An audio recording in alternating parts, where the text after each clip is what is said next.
Alam nyo ba na marami na palang mga tao ang kayang kumita ng 100,000 o mas higit pa sa loob lang ng isang buwan?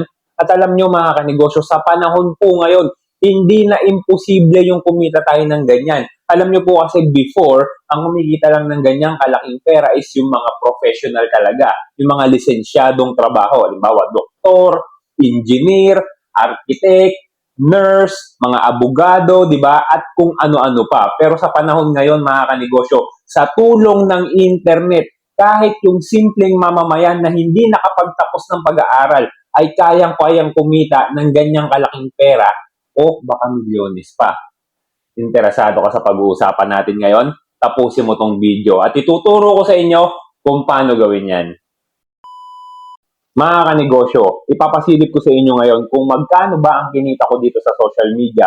Pero bago yan mga kanegosyo, abisuhan muna kita. Dalawa lang ang pwede mo maramdaman matapos mong makita itong mga to. Una, mayabangan ka sa akin. Yabang naman nito, flex-flex mo lang yung income mo eh. O pangalawa, ma-inspire ka at ma-motivate ka at subukan mong pag-aralan kung paano ko ba ginagawa to at baka kaya mo rin gawin. At sigurado naman ako na kung naniniwala ka sa sarili mo at dedicated ka sa ginagawa mo, talagang gustong-gusto mong kumita ng pera para sa pamilya mo, may inspire ka. Unang-una mga kanegosyo, ipapasilip ko po muna sa inyo yung kinita ko dito sa social media, sa YouTube pala sa social media. Dito po sa YouTube no nakaraang buwan. Ayan po, nakikita nyo sa inyong mga screen, $637 po. At kung imumultiply mo yan by 55 pesos sa Philippine peso, i-convert natin mga kanegosyo, that was 35,035 pesos. So punta naman po tayo doon sa aking Facebook. Ang kinita ko po sa Facebook mga kanegosyo is $1,589. So i-multiply natin yan by 55, lumalabas na 87,395 pesos po.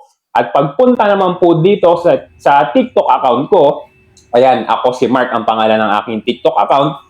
So, dito mga kanegosyo, ang kinita ko is 20,993 pesos. Ang kagandahan dito sa TikTok mga kanegosyo, ang sahod po dito is weekly. So, every week mga kanegosyo. Pero, ito pong nakuha kong 20,993, ito na yung pinakamataas na sinahod ko dito sa TikTok sa loob po ng isang linggo. Hindi naman palaging ganyan mga kanegosyo. May mga times na sumasahod ako ng 15, 16, 17, may mga ganyan po. At syempre, nag-umpisa ako sa maliit lang.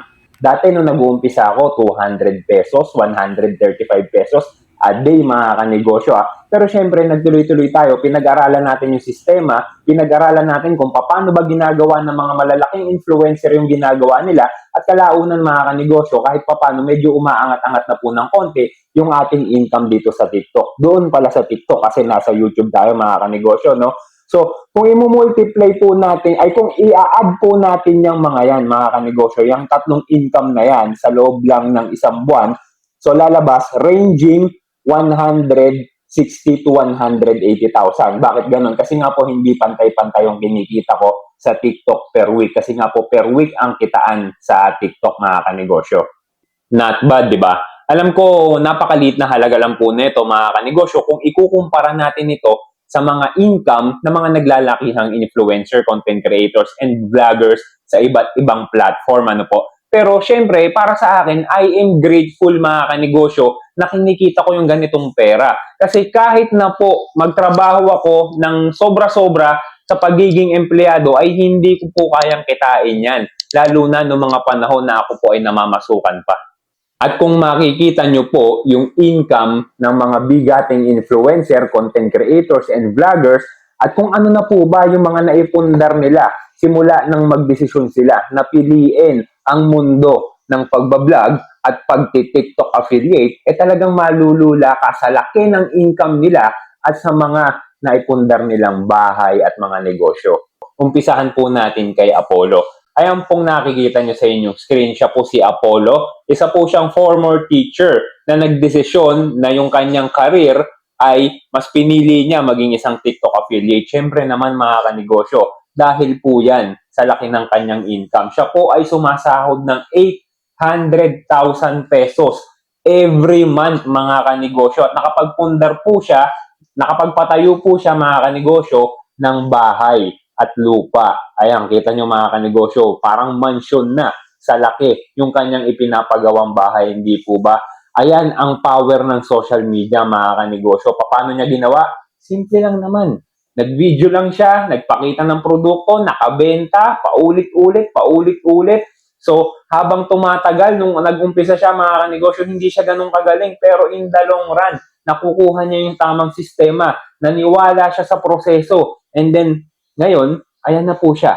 Diba? Napakalaki na po niyang affiliate sa TikTok. At isa siya sa mga ina-idolize naming mga maliliit na TikTok affiliate na syempre, balang araw, sana, hopefully, dumating rin po kami sa ganyang klase ng estado. At sana, ikaw rin, kung makapag-desisyon ka na subukan yung ganitong klase ng trabaho o hanap buhay, mapunta rin po tayo sa ganyang klase ng estado ng pamumuhay, di ba? Pangalawa, mga kanegosyo, ito po si Tito Drew. Siya po ay isa sa mga pinakamagagaling at bigating TikTok affiliate sa mundo ng social media. At yung pinlex niya, mga kanegosyo, na income niya sa loob ng isang buwan is 1.3 million pesos every month, mga kanegosyo. Di ba napakalaki ng perang yan? Isipin nyo mga kanegosyo, sino ba yung mga tao na kumikita ng ganyang kalaki na pera sa loob lang ng isang buwan nang hindi kinakailangan mag-promote ng mga online, alam nyo na yun, di ba mga kanegosyo, sa Facebook nagkaalat yan. Yung hindi ako against yan mga kanegosyo. Ano yung punto ko dito? So, hindi nila kinakailangan mag-promote ng ganun. Hindi nila kinakailangan gawin yung mga bagay na yun.